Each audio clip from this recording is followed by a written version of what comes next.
గుడిలో కొబ్బరికాయ పగలగొట్టినప్పుడు కుళ్ళిపోతే సంతోషించండి. ఎందుకో మీకు తెలుసా?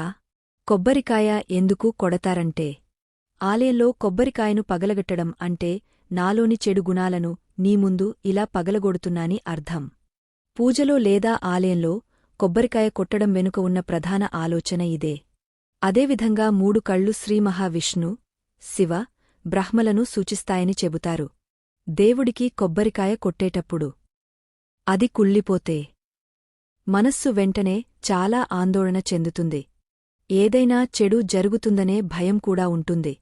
కొబ్బరికాయ పగలగొట్టినప్పుడు కుళ్ళిపోతే దానికి మీరు సంతోషంగా ఉండాలి.